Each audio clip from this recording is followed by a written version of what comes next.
Welcome everyone, this is on Just Restart, and today I'm just going to be giving you guys my quick thoughts on a few different things, one of which is Piranha Plant. Piranha Plant just came out, so I'm going to be getting to that in a moment, but also going to let you guys know that I'm also going to be talking about how there has been no January Nintendo Direct, and there probably won't be because I'm recording this on January 30th, the second to last day of the month, and there currently is nothing announced. So firstly, let's get into Piranha Plant, the good news.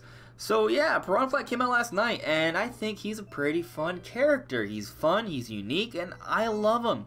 Now I understand a lot of people are kind of upset about there being a plant being added to Super Smash Bros. Ultimate, but I have to say that he's a fun, unique character. And for that reason alone, I really like him. Now when I first started playing with him, I was a little confused because I didn't really know how to use his neutral B or his down B. Like when you do the neutral B, you shoot a metal ball into the air. I didn't realize you could hold B to kind of change around how high or low the ball goes, and I also didn't realize you could throw the ball left or right.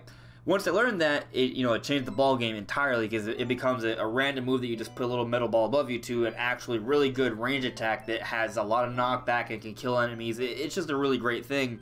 And the same also applies for the down B, where you sort of just grab up above you. You can actually tilt the pot and hold it and go really far, so you actually have a lot of range with Piranha Plant, especially when you include the little poison gas you can shoot as well. Between these three different B moves, he has a lot of options in terms of range and trapping opponents. In a way, he's kind of like Link in that way. Now, in case you can't tell, I'm not a competitive Smash player, but I do play the game. I've been streaming it on Twitch here and there, so if you're interested, check out my Twitch channel. I'll put a link in the description below. But Piranha Plant's just a fun character, and I think he's a really cool character. I'm glad he's free, but for those who don't know how to get him, make sure your game is registered. If you bought it digitally, you should have automatically got an email. If you bought the actual hard copy of Smash Brothers, you need to register your game. So just go to your main menu, go to Smash Brothers, highlight it, press the plus button under options in the main menu. Right when you're over the game, you should be able to see how to register the game. Then you should get an email, and within the email, regardless of digital or retail, you should have the code. Go into the eShop and enter code, and then you should be able to get the character. So I'm just letting you guys know that now. Another thing I should bring up, apparently if you use Piranha Plant in All-Star mode in Smash Brothers, you will lose all your save data. So let's kind of hold off on that. Don't go to All-Star mode. Don't do that. Just be careful. Don't do that. I don't want you guys to lose all your save data, so be careful. But anyway, I think Piranha Plant is an incredible addition to Smash Brothers. I love the character, and I can't wait to continue to play with him and get better with him. Now let's talk about the lack of a January Nintendo Direct. It's disappointing, it really is. I mean, I felt really confident about it. Not too long ago I made a video saying that I was pretty sure there would be a Nintendo Direct, and there hasn't been. But the main reason I thought there would be is because there is currently no published Nintendo game slated for February.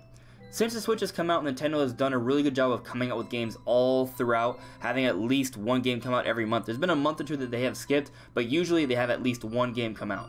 So it's weird. It's weird that there's no game slated for February. I would imagine that they would have done something to have come out in February, but it's just not there, and I find that to be really, really weird. I expect there to be about 20 published Nintendo games to come out this year, and skipping February just seems like a weird thing to do.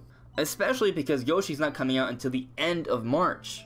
So between, I guess, Travis Strikes Back and New Super Mario Bros. U, we don't have anything until the end of March. So mid-January to end of March, there's nothing there currently. Something could be announced, of course, but currently there isn't. And for that reason, I thought there would be a Nintendo Direct to announce something for February. But there hasn't been. However, recently we got the news that Metroid Prime 4 has restarted development, so we're not going to be seeing that for a while. But with that news, out of the woodworks has come more information about Metroid Prime Trilogy HD. From the executive director of Game Informer, Imran Khan, he himself has been saying that Metroid Prime Trilogy has been completed for a while and was supposed to be revealed at December. Now this lines up a lot with a lot of rumors that were saying that we would see both Metroid Prime and Metroid Prime Trilogy at the Game Awards, and neither of them were there. People thought it was weird. Reggie was even wearing Ridley's shirt. He was saying the game was well into development, and now we're seeing that Metroid Prime 4 is restarting development altogether. So if you ask me, what I'm thinking what happened was that Metroid Prime 4 was scrapped. They decided to change everything last minute. Well, not last minute, but the plans changed right before they're going to show off the game. And with that, they also decided to pull back Metroid Prime Trilogy. They probably were going to go for something like what they did last year with Bayonetta, where they showed off Bayonetta 1 and 2 and Bayonetta 3. So they scrapped it all together. So Metroid Prime Trilogy has also been held back. Maybe they wanted to space it out so Metroid Prime Trilogy would come not too long before Metroid Prime 4. But now Metroid Prime 4 is years away, so it could be a while before we see Metroid Prime Trilogy. Maybe initially, Metroid Prime Trilogy was supposed to come out in February. That would make a lot of sense, wouldn't it? Everything would all of a sudden fall into place and it would have been what we expected. But because Metroid Prime 4 was delayed, Nintendo had to move the release date for Metroid Prime Trilogy as well. Maybe they need something to take up the Metroid Prime 4 spot. Maybe Metroid Prime 4 really was going to be a holiday 2019 game. Maybe it was going to come out December 2019, and now they're going to push up Metroid Prime Trilogy, maybe enhance it a little bit, and it comes out later this year. Or maybe they're just moving it a little bit, or maybe I'm just wrong, and there was nothing going to be in February, Metroid Prime Trilogy is still going to come.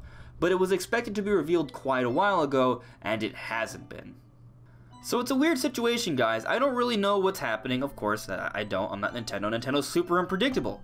But I imagine we will see a Nintendo Direct in February at some point, I would assume, right? I don't know. I guess we'll find out soon. Anyways, everyone, thank you so much for listening and watching. I just wanted to give you guys my quick thoughts because I'm working on this other video where I wanted to get like a video out talking about the best looking games on Nintendo Switch so far, but for whatever reason, whenever I record it, there's something wrong with my voice and I can't get it done. Hopefully I get it done by tomorrow. I don't know. We'll see. But I'm going to stop ranting and I'm going to let you guys go. Thank you so much for listening and watching, everyone. I'll see you all really soon. Bye.